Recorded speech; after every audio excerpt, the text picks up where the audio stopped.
반갑습니다. 6월 20일 화요일 새벽 하나님께 올려드립니다. 함께 공감하시네 찬양 부르십니다.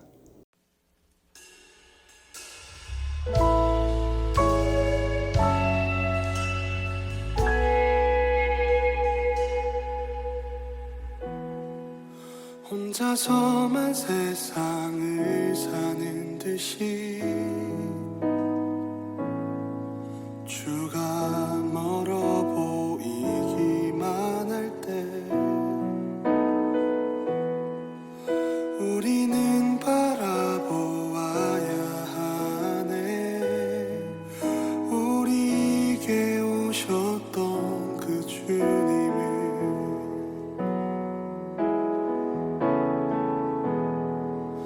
혼자서만 세상을 사는 듯이 주가 멀어 보이기만 할 때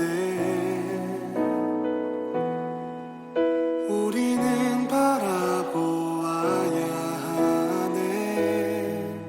우리에게 오셨던 그 주님을 주님이 우리의 아픈 마음을 아시네. 가까이서 우리의 아픔에 공감하시네. 우리 가운데 찾아오셨던 그 주님이 우리의 모든 상황에 공감하시네.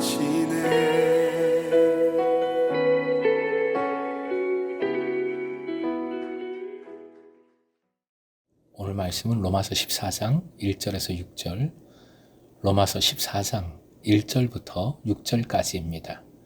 함께 읽겠습니다. 믿음이 연약한 자를 너희가 봤되 그의 의견을 비판하지 말라. 어떤 사람은 모든 것을 먹을 만한 믿음이 있고 믿음이 연약한 자는 채소만 먹느니라. 먹는 자는 먹지 않는 자를 업신여기지 말고 먹지 않는 자는 먹는 자를 비판하지 말라. 이는 하나님이 그를 받으셨음이라. 남의 하인을 비판하는 너는 누구냐? 그가 서 있는 것이나 넘어지는 것이 자기 주인에게 있음에 그가 세움을 받으리니 이는 그를 세우시는 권능이 주께 있음이라. 어떤 사람은 이 날을 저 날보다 낮게 여기고 어떤 사람은 모든 날을 같게 여기나니 각각 자기 마음으로 확정할지니라. 나를 중히 여기는 자도 주를 위하여 중히 여기고 먹는 자도 주를 위하여 먹으니 이는 하나님께 감사하며 먹지 않는 자도 주를 위하여 먹지 아니하며 하나님께 감사하느니라. 오늘의 기도 제목, 주를 위하여 살 때 감사가 넘치게 하소서. 주를 위하여 살 때 감사가 넘치게 하소서.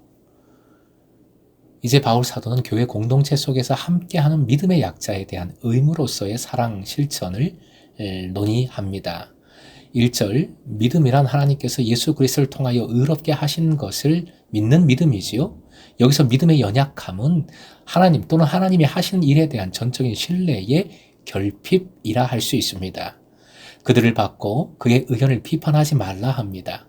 먼저 받다의 원어는 공동체 전체 안에서의 공식적인 인정뿐만 아니라 일상적인 교제, 코이노니아에서 형제로서의, 지체로서의 용납을 의미합니다.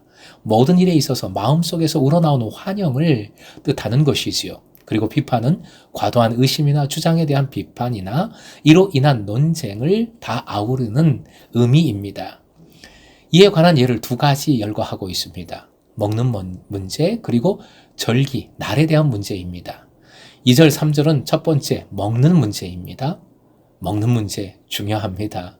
먹는 자는 강한 믿음을 가진 자입니다. 이는 모든 것을 하나님의 선한 창조의 결과로 보고 하나님 위하여 전적인 신뢰를 가지고서 다 먹을 수 있는, 모든 것이 먹어도 무방하다는 확신을 가진 자를 의미합니다. 반면 먹지 않는 자는 약한 믿음의 소유자입니다.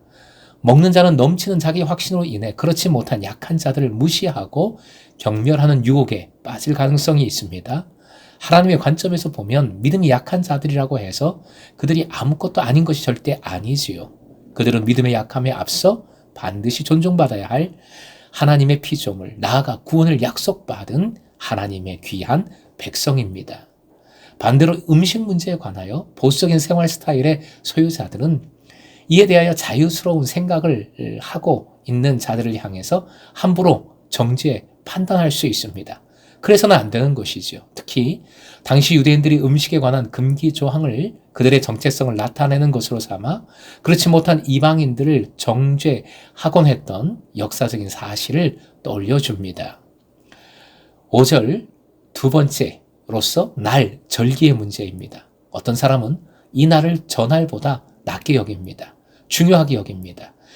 유대교의 전통적 풍습을 고수하는 보수적인 교인들을 전제로 하고 있습니다.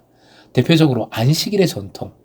이 전통은 주일로 정착되었고 또 금식일의 전통도 수요일과 금요일 예배로 제도화되었습니다.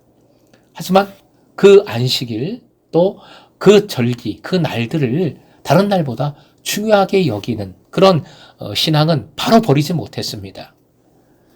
반면에 날짜 구별에 자유로운 입장이 있습니다. 이는 범사에 감사하라는 명령처럼 일상을 믿음으로 살아가는 성숙한 모습을 뜻합니다.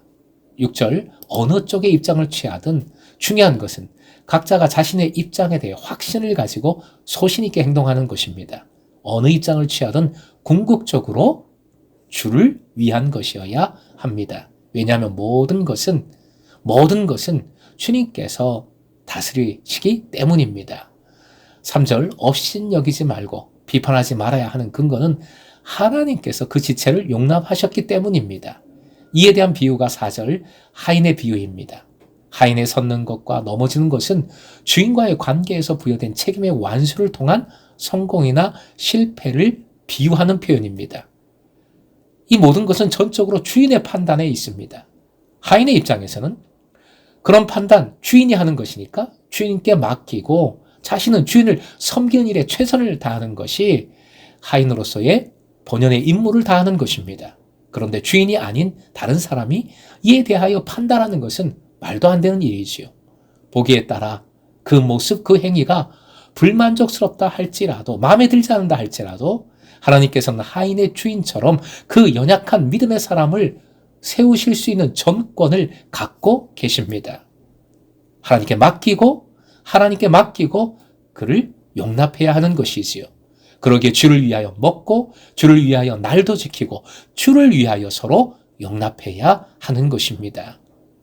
또한 주님을 위하는 사람의 특정한 태도는 감사함이라는 것을 본문은 보여줍니다. 이에 대하여 바울 사도는 분명한 자신의 입장을 표명한 적이 있습니다. 고린도전서 10장 30절 31절인데요. 화면 보시고 함께 읽겠습니다.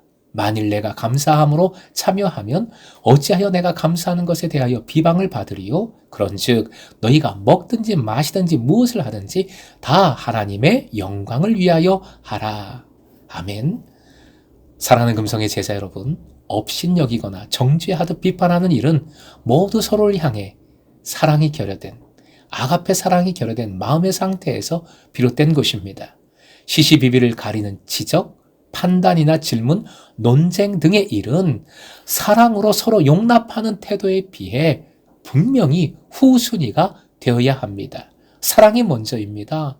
품는 것이 먼저입니다. 무엇보다도 하나님께서 나를 그리고 그를 용납하셨다는 사실을 기억해야 하겠습니다. 결국 우리는 모두 빚진 자입니다. 주님께서 주신 자, 주님께로부터 받은 자들입니다. 그러기에 오직 주를 위하여 하십시다. 그러기에 오직 감사함으로 하십시다.